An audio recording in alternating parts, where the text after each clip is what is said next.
Good space time, yo! In this episode, I speak to Eric Chen, co-founder of Injective, a Tendermint-based IBC-compatible DEX protocol and a decentralized exchange. We spoke about diving into the rabbit hole, DEXs and their value propositions. The sound did come out somewhat rusty in this episode, so hopefully no hearing will get damaged during the listening. All of the Cosmos zones are starting to see presence of Injective really permeating through the Cosmosverse. Network isn't really tamper-proof or censorship-resistant per se. It just represents ideology and direction of all the participants within people who didn't necessarily understand crypto and think of it just like some nerdy stuff about 2 or 3 years ago are now, going in, finding the social value, finding it interesting because it's so much more palpable. Like they find a way to understand it. And now, they're finally going down the rabbit hole and just trying to understand the underlying tech. Seeing you're improving something, you're doing something you're good at, and you're using that ability or strength to really make a meaningful and lasting impact on the world, basically. Before we rock it off into our next episode, here are some news from the sponsor of this episode, Cyber. The bootloader network Bostrom is launched and has grown to over 500 daily active citizens. The data oracle has grown to over 10,000 cyberlinks, and the current main focus of the development is the upcoming drop. Guys, welcome to another episode of Citizen Cosmos. We have today with us Eric, the co-founder of Injective. Hi, Eric. Hey, how's it going? Really glad to be here. It's going good. I have a lot of questions for you planned, but let's see which way it goes. Hopefully, you will tell us all about what you guys are doing, all about yourself, how you got here, and your plans in the future. So let's start with a simple thing. Instead of me doing a whole introduction of what you do and what you don't do, in your own words, what do you do and how did you get to doing what you do? Yeah, sure. So this is Eric, co-founder of Injective Labs. So Injective Labs is a core contributor to Injective Network or Injective Chain, working on a lot of really exciting developments within the blockchain space, focusing on some of the coolest DeFi primitives. Started off with this on-chain order book infrastructure, derivatives infrastructure, and now onwards to Cosmos integration and a lot more exciting things to come. Can you say a little bit about the Injective chain? You mentioned the chain. What is the difference and what are the goals of each one, the platform, the chain? Yeah, so Injective is built on top of Cosmos SDK, and one of its core feature at the moment, and one that's most palpable to everyone, is that it has a fully on-chain order book that doesn't have any issues with front running, with race condition, with unfairness, with MBV, and so forth. That's mainly due to the frequent batch auction mechanism at the M blocker that kind of takes out the factor of time from any type of calculation for matching. And on top of everything, it's highly scalable and it has a very, very decent throughput, battle tested at this point with over 20 or 30 million transactions. We can't really keep count anymore. For the users, generally, they would interact through the relay for any type of exchange purposes. And these are applications on top of Injective that can host an exchange, that can share the exact same liquidity with the rest of the order book at the same matching process, but offer a much more superior user experience, specialty, and some add-on features. We know that a lot of exchanges building on top of Injective have started to add stop-loss orders and create a lot of really interesting mode and also a lot of community campaigns that basically can't be offered by any other application on top of Injective. And onwards to the next step, there's the Cosmos integration and later on an EVM integration as well to ensure that it's not just the order book layer, but also all the DeFi applications that are made possible by this order book layer. For example, coupling this with something that's more compound style lending protocol will allow for a global margining mechanism that allows you to go along with Bitcoin using Bitcoin and or you go along with the BTC perp with Ethereum. And there's also automated market making contracts that allows you to stake into a pool that market makes using order book based algorithms that are used by some of the top market makers and HFT shops in the world instead of suffering from IL. So it's honestly a very, very interesting and impressive primitive. You say a couple of things that I want to ask you about. One, you mentioned the phrase top market makers. Who's, in your opinion, are the top market makers currently in the world? I would love to hear that. Oh, I think, right now, crypto is still a very fast growing space. So what is the top market maker now may very much be different in just a week or two. I would say at the moment, certainly a lot of larger Chicago prop shops and institutions are moving in. So the top one would, I guess, be Jump Trading, a little bit of Tower Research, DRW. Alameda certainly did very, very well, starting from a very crypto native firm. Yeah, I would say these are certainly one of the best market makers in the space deploying strategy. They don't necessarily market make for projects or tokens, but they certainly have a very sophisticated, definitely scalable and profitable model and infrastructure for their market making operations. If I'm not mistaken, all of the guys that you named, the projects, companies, guys, whatever, based in the States, right? If I'm not mistaken. Yeah, they're into space basically.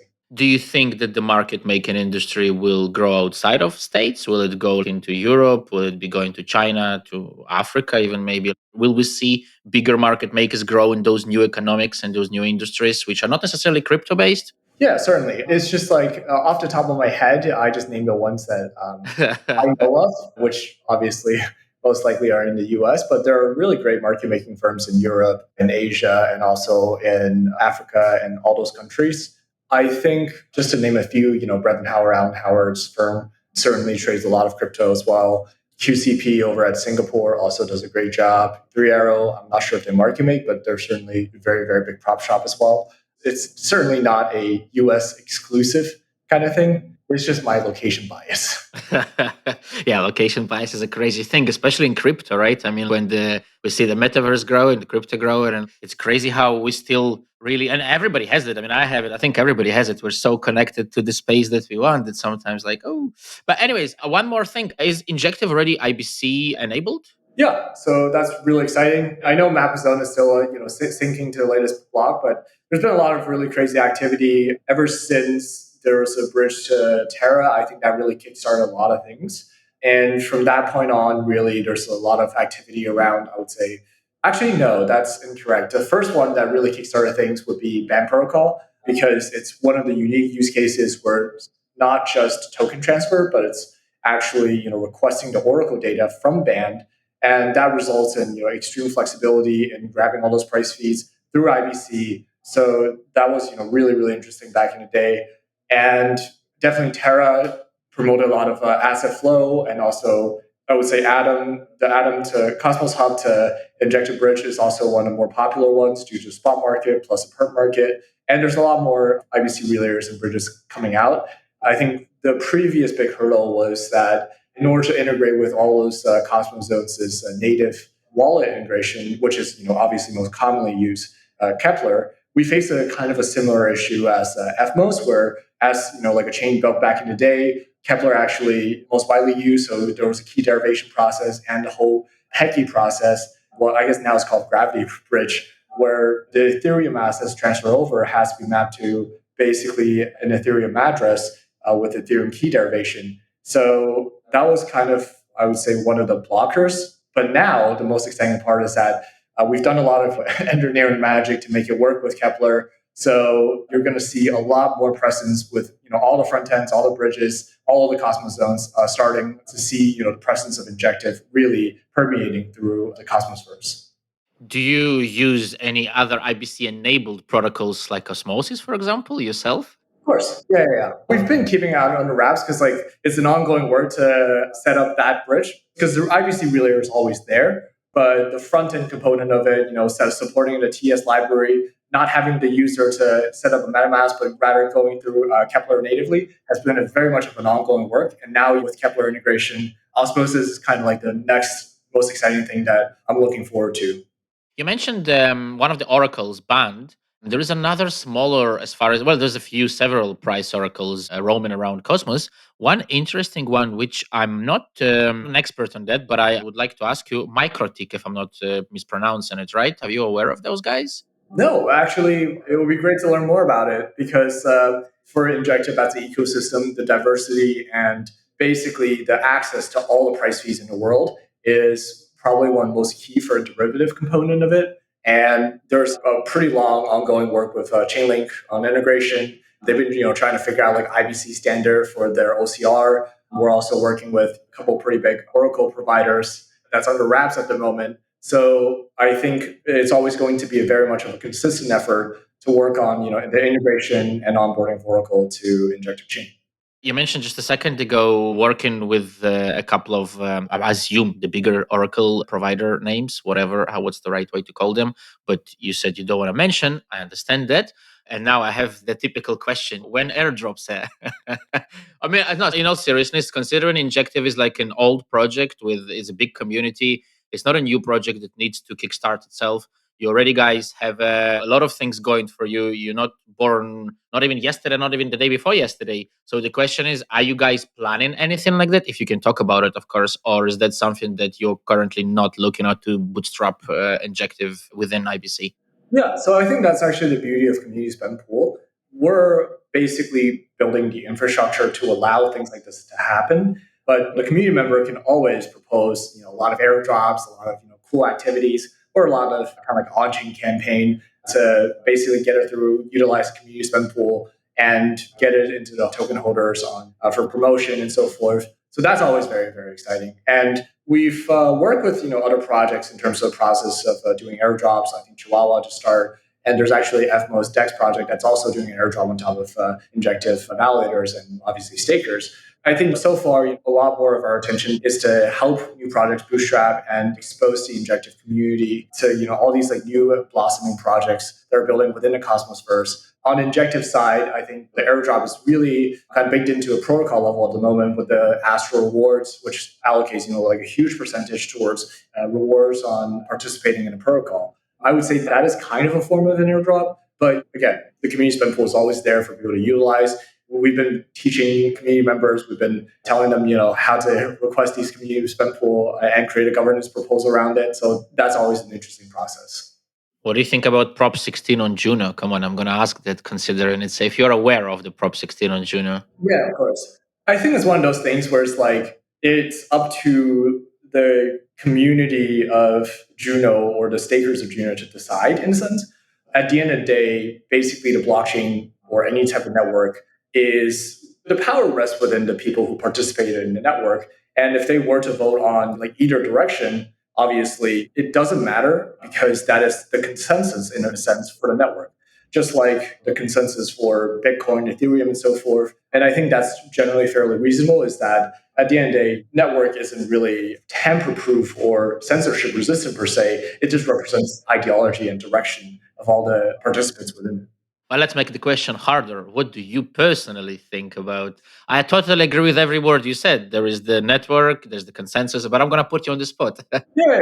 What's your personal thoughts? Let's like go away from the whole the network has to protect itself, the consensus decided. Screw that. What does Eric think personally about the whole story? Should things like that happen in your personal opinion? I have a pretty clear stance on this, is that obviously I don't have 100% context on who that holder is per se. But number one is that everyone, whenever they do these type of incentives, any community member of Juno would agree that they want to bring on more genuine users. They want to bring on more community members. They want to bring on more participants in the network. And if there were to be someone who deviates out of that path, obviously it's not the goal of the community behind this, I guess, like airdrop or like a campaign in a sense. So I get why basically they want to create this governance proposal to remove everything.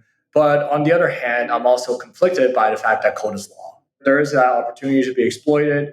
Someone simply used that opportunity and kind of in a twisted sense strengthen the protocol by exposing this loophole almost. I would say that thank God it's an early protocol where the community is generally tightly aligned. Basically, they can come out of this just like how Ethereum came out of the DAO hack and basically come up with a very well aligned solution with it. You're not going to get that privilege as you grow as a chain. There's going to be so much diversity in voices. There's going to be newcomers who doesn't necessarily understand how the protocol works or the historical incidents. Bitcoin is probably the best example of this. So yeah, it's a conflicted view, but I would say removing that stake is not exactly a horrific action per se. It's an interesting topic, in my opinion. The whole minorities and governance thing. It's an ever going. Of course, you're trying to explain this out of my question out of the blue. And of course, the words that you use might not necessarily be already like something you thought about. But for example, you said genuine users.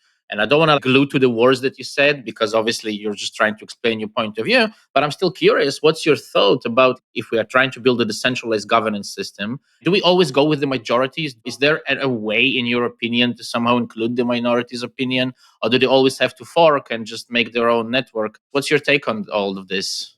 Basically, there's two aspects of it, right? First of all, there's the philosophical aspect, and second of all, there's the consensus aspect, which is that lies more within the cryptography primitive. I'm not too well versed in the philosophical side. I would say that basically majority establishes a consensus, and if you overweigh, minority, then consensus. Like there has to be a very, very robust and flexible model when you try to prevent mob rule, when you try to prevent the basic populace. So I wouldn't be the best person to answer just because there's literally people who study political science on our team that can probably just go on and on about it for like hours. That type of philosophical governance. From a crypto perspective or like from a consensus perspective, without the majority vote or like basically breaking the 51% opinion rule means that you don't have a consensus and your network simply break down. And obviously, there are quorums, localized kind of like shards or like zones that basically organizes forking and prevents or it kind of like resolves this 51% issue. But it's no longer, I would say, like a tightly coupled, not a centralized network per se, but like a centralized chain. Okay, these terminologies. But yeah, like a congregated chain that's all in one place. So yeah, simply put, within the world of CS, within the world of like everyone being pseudonymous, 51% is like the only benchmark you can go by for any type of decision, basically for any type of like consensus decision. And obviously that is what maintains security of the network. But it definitely breaks down in like real world. Let's try to take a slightly different way then. If it's not like about sociology and philosophy, politics, I understand not everybody wants to go that way. I have a very different question then for you.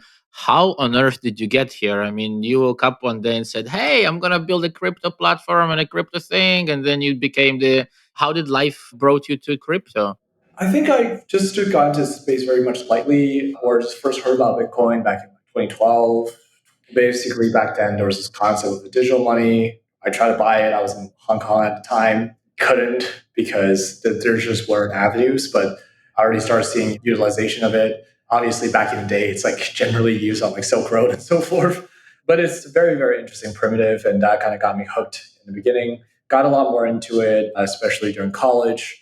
Actually got kind of into it right before college, where a lot of the consensus guys were in Boston at the time, and they were talking about, oh, like they were working on blockchain technology, they were working on Ethereum, and I had no idea what Ethereum was back then. And I was like, oh, is that like the technology behind Bitcoin? And it just kind of, completely opened the world for us.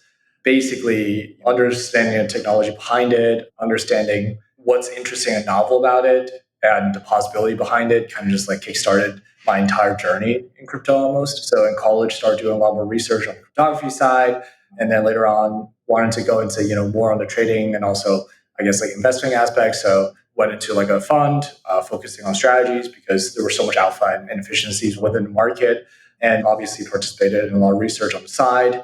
And one key thing that was basically the biggest complaint and one of the most obvious, I would say, value add within the crypto space was definitely this decentralized exchange of value. And it just doesn't make sense for a centralized exchange that's completely unregulated back in the day, that has so much malpractice that could just rug your funds to exist to begin with when the underlying technology and also the infrastructure is decentralized. So really went down the rabbit hole there, got way too annoyed with all the centralized exchange trading experience, found out there were a lot of malicious behaviors. Definitely there were a few exchange rugs, and then just drank the Kool-Aid for DeFi basically.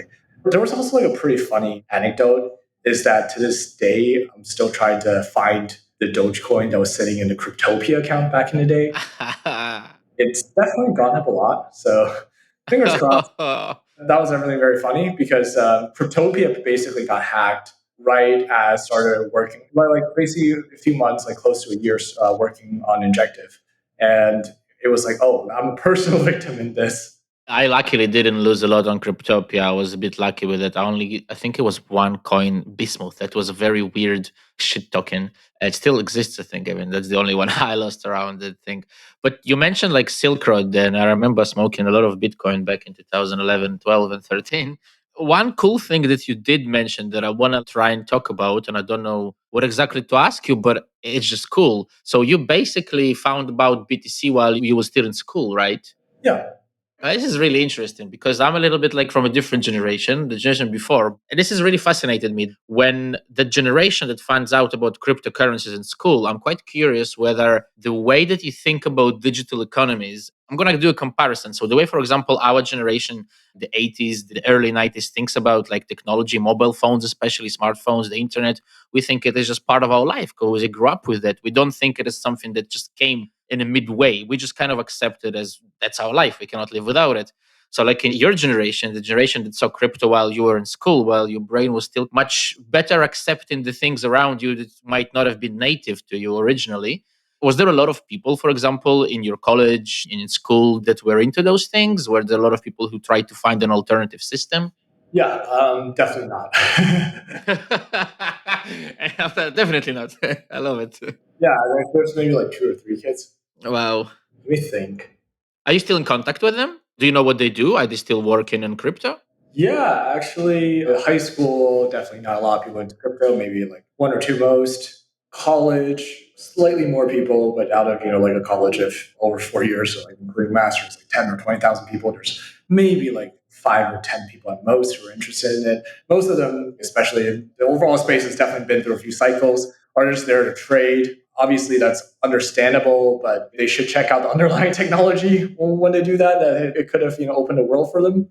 I would say most of them, off that 5 or 10, half of them probably stopped working on it. The other half stay in crypto, are still working on exciting things. I'm trying to remember what they're doing now because I kept in touch with them for like a few years. Yeah, it's definitely very much of a niche crowd until very, very recently. Because one key understanding here is that back then, people don't understand the value proposition of crypto. They just think of it as an asset that everyone just piles onto. So it's really the trading element of it that draw mainstream participation in a sense. But now there's so much more, social phenomenon, NFTs, so much more things are basically a lot more palpable to the general user, to the people. Like there's metaverse concept that Facebook adopted. They realized like, oh, this is interesting. There's NFT collectibles. Celebrities started wearing these, and that's interesting to them. So now, especially as the crypto infra develops, especially as this entire space develops, you're going to see a lot more mainstream participation. You're going to see a lot of people who didn't necessarily understand crypto and think of it just like some early stuff about 2 or 3 years ago are now going in, finding the social value, finding it interesting because it's so much more palpable. Like they find a way to understand it, and now like they're finally going down the rabbit hole and just trying to understand the underlying tech. Where does the rabbit hole go? Where does it lead? Where does it end? There's professors who studied cryptography for 20 or 30 years.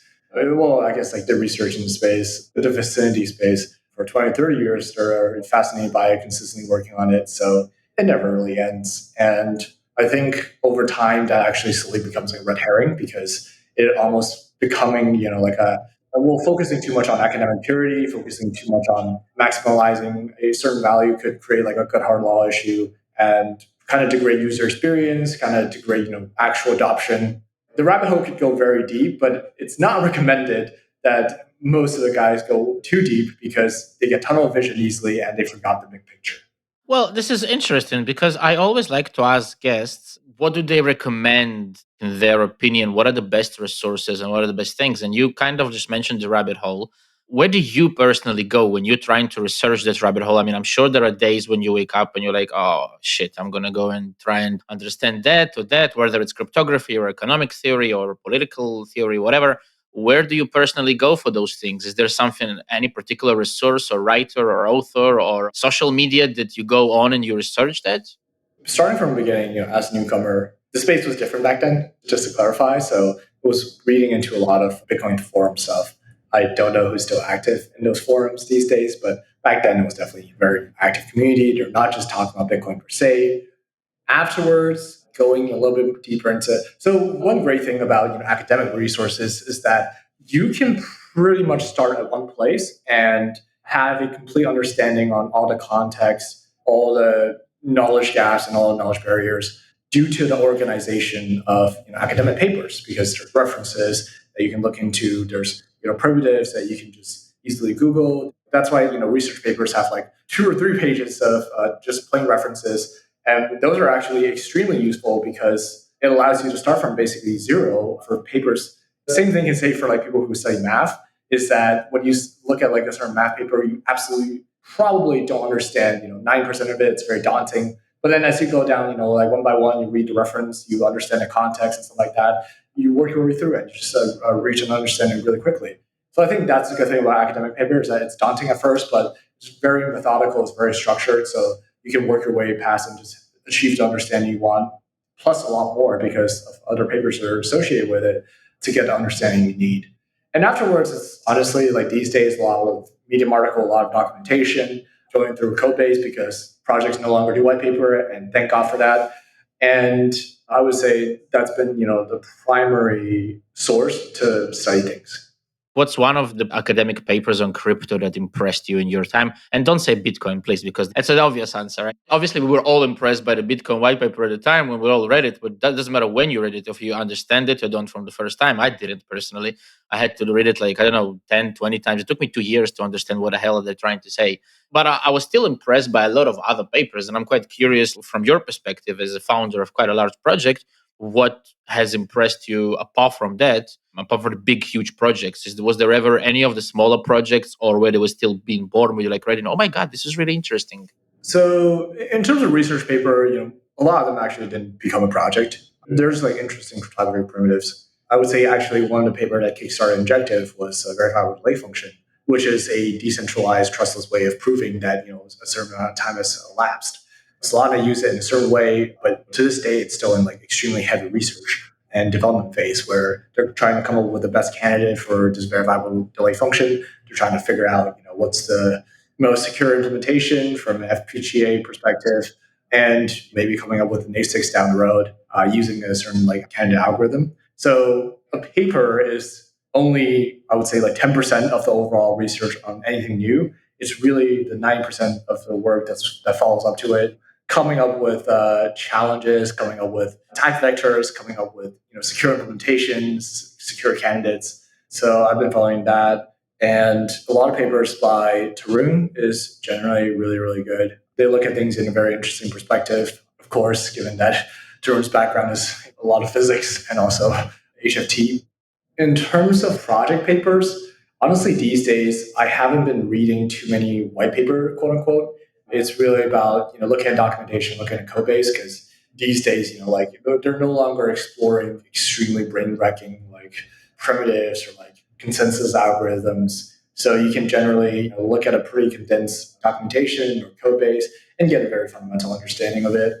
There's also a lot of interesting research. I think for project white paper like documentation, it only covers like half of the story. The other half is really utilization of the protocol. A lot of the research work done around it that makes it really, really fascinating. I think you're definitely right in terms of saying about the white papers exploring consensus. I think as we are finishing off, I hope so, the infrastructure stage, at least the first infrastructure stage with crypto, we're going to see more and more applications. And I mean, then again, how deep of a paper, far from the economical theory, I guess you can write in terms of the application for, because you already have the whole consensus layer, network layer already laid out for you. So I guess there isn't that much apart from the economical theory to talk about. Definitely agree. You mentioned in the couple of questions before value propositions. And this is like our favorite topic on the podcast. We love talking value propositions. And I don't want you to answer as the co founder of Injective right now. I want you to answer as somebody who has been using crypto. You've used crypto for a while. Obviously, you've seen crypto for a while. Obviously, you use, like you said, other IBC protocols. You use, obviously, Injective, I hope. What is, in your opinion, as a crypto user, as somebody who's building maybe the crypto world as well, so feel free to mix it, what is the value proposition of Injective and where is it heading towards? What is the goal in terms of value proposition of Injective? Always the consistent issue within the DeFi space, and the one reason why AMM is so popular is that EVM constraint is just insane. It has a lot of scalability issues. It has a lot of gas concerns, and all those have to be factored in whenever someone builds an application on top of it. And XYK is one of the most beautiful representations of kind of this liquidity on top of any type of exchange avenue, and it can create this always available and consistent price feed. But it's a static liquidity; it's not a dynamic liquidity. It doesn't reflect a real market time, and that's why LP generally suffers from IL, or they're basically selling volatility in exchange for 0.3%, or for V3 like 0.2 or 0.1% in fees. And obviously, IL during extreme volatility definitely gets insane. We noticed, for a lot of the projects, and given the model of the AMM protocols, certainly they were expecting basically 100% move or like 200% move in like an indefinite timeline. Then the IL is really when it gets absolutely insane. And that is basically one day in crypto, especially a year ago. And so gas concerns, MEV, sandwich attacks starts getting rampant. And basically users want to have the experience and kind of access to long-tailed asset without having to go on a centralized exchange that could very much steer a fund. And more importantly, at the end of the day, it's just so much easier to use a decentralized exchange if you're a crypto native person, because you don't have to sign up for an account. You don't have to go through all those security procedures. You can just make a swap and it's done. Basically, at the most fundamental level, Injective has this order book infrastructure that opens up a completely new primitive, because these order or this representation of liquidity is completely on chain. So people can tinker with it and people can use it as signal, or people can turn it into something that's very much composable and so forth. So derivative positions can be exported, or tokenized. It could be composed within, a lot of interesting DeFi primitives. This entire representation of liquidity that mirrors in a much more dynamic way. Well, obviously, it's extremely low cost as well, like to modify and adjust these liquidity in an extremely fast way within 1 or 2 seconds, and also in an extremely safe way. It basically allows for a much more expressive information on the overall market dynamics. And for DeFi protocols trying to access that liquidity, it's always there. It's that data availability, it's that liquidity presence, and more importantly, it's that composability, because these orders can also be tokenized and used for DeFi protocols. Like, for example, right, this order book might be most commonly associated with Binance or like other centralized exchange or NASDAQ or CME, but it can come in very much different forms. Like you can create like a bonding curve mechanism using this smart order primitive. You can create Dutch auction, English auction, and so forth, and you can just create this entire pricing mechanism around it. So it's really fascinating when this order book infrastructure is decentralized and it can be used by other protocols, because now it's just within a centralized exchange space, it's just fragmented all over the place. Binance has their own order book, all those other protocols have their own order book. How do you see the future of DEX evolving? I mean, from where we are today, and you just explained so many differences between what a centralized exchange is and what a decentralized, the amount of things you're possible to do with Injective, like you said, even Dutch auctions, English auctions, and any other types of things. Where is the future? How does it look in 5, in 10 years' time? I don't know. Not necessarily Injective, but DEX in general. So for Injective's case, given that it's still decentralized, it probably won't be able to be number one volume for the entire world, because centralized exchanges still delivers that throughput at the end of the day because it is centralized. But what Injective could very much well evolve into is this liquidity hub that's cross-chain, that's chain agnostic almost in a sense, that can aggregate extremely thick, I would say, liquidity outlet that allows people to extract from it, that allows people to kind of use it as a reference. And with the ecosystem that blossoms around Injective that tries to leverage this cross-chain liquidity hub almost, it could create an entire new primitive, and entirely new like industry around market making, around lending, around basically decentralizing a lot of the traditional financial primitives and improving upon it due to the efficiency that instant settlement can bring. Because one thing that we keep forgetting is that the traditional finance space is extremely slow in settling any type of purchase or trading. It's actually just like a credit, a good faith. So if you try to transfer your stock to anywhere, good luck with that.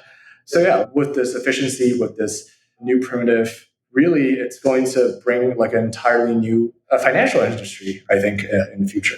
Totally agree with that because I think we've seen a lot of, especially during the last 3 years, due to obvious reasons and whatever what happened and the change in the world. I think it showed a lot of weak points in a traditional financial system, which it did come and change the last financial system with gold, but still today it couldn't adjust to the speed, I think, of the digital era and the way it needed to be, like I said, settlings, everything else. And it seemed like it is quick, but it wasn't as quick as people thought it was, and I think that's what's going to change it. I have another small block of questions for you before we wrap it up, so I can let you go. And they're a little bit more like about you. There's a couple of questions, and the first one is the main one: is what made you tick when you decided to build Injective? And I'm not talking about, oh, I want to build this tool because it wasn't there. Like each one of us inside of us has kind of like the things that make them go forward. Somebody wants to change the world and make peace in the whole world. Another person, I don't know, wants all the trees to be, I don't know, yellow, whatever. What was the thing that made you tick and still makes you tick today and carry on building whatever it is? Not necessarily Injective, because you might have other projects on the side which you might do in the future. I think it's really about like palpable impact and palpable innovation. I don't want to be like a dead horse, but it's kind of like Gandhi saying like be the change you want to see in the world. Really having that influence that you can see and feel, and seeing you're improving something, you're doing something you're good at, and you're using that ability or strength to really make a meaningful and lasting impact on the world, basically. So I would say financial industry is like definitely very archaic. It's annoying, and yet it's one of the largest industry in the world. And being in the industry will definitely not change it in any way. You can't really improve it, and as a matter of fact, it just forces you to reinforce this archaic infrastructure. So what's the best way to change that is to build something entirely new. Do you think that there's been a push already with the DeFi space on Ethereum, on Cosmos, and all the other chains?